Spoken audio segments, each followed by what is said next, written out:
I want to say that I too am honored and privileged and humbled to be part of this critical discussion. We really have to think about what will come next in terms of our continuum of what is indeed a struggle. It is a continuation of the civil rights movement, and more importantly, it's a continuation of the fight for freedom. And we shouldn't lose sight of that.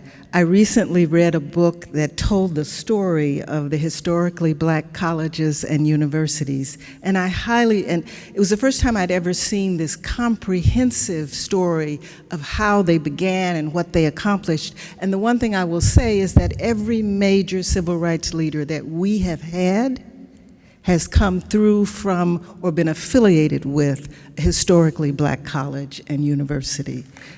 And we need to respect that, and we need to tell that story.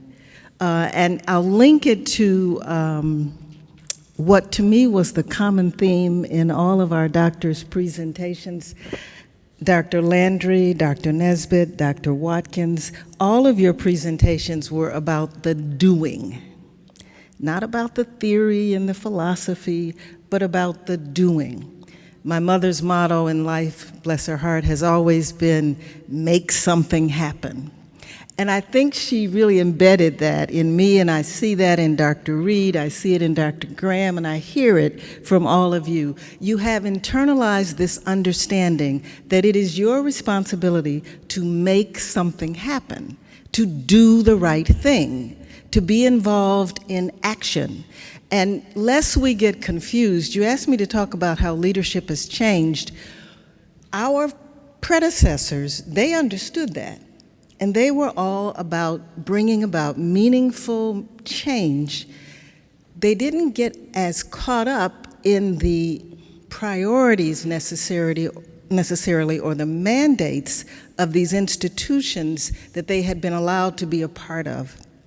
And so I think one of the ways that leadership perspectives have changed is that now that we are in fact included there is more diversity and we get into these majority institutions, sometimes it is harder to be clear about a mandate to do the right thing and to make something happen.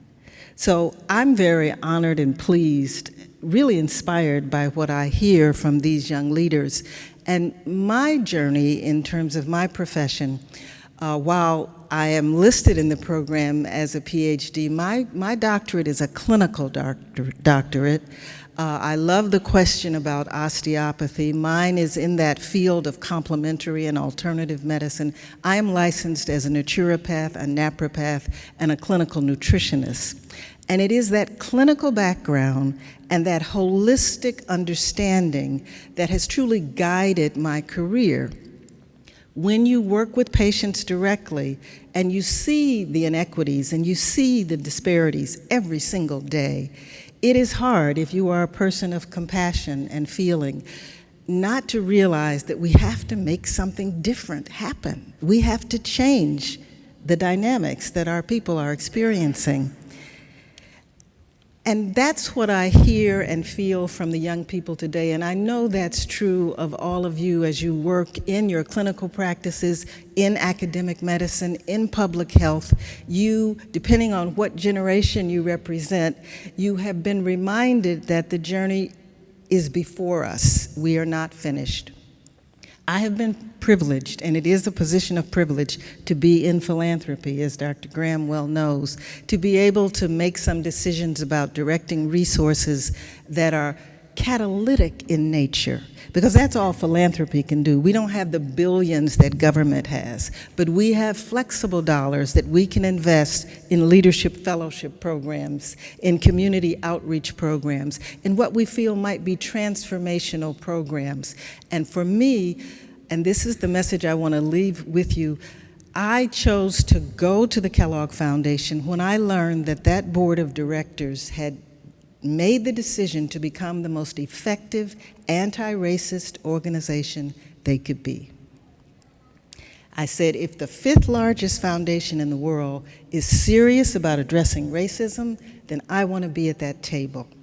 And they have invested hundreds of millions of dollars, we have invested as a foundation, in making it okay, essentially, to be explicit about the issue that we are dealing with, which is the belief in a hierarchy of human value. Now that's a nice way of saying racism.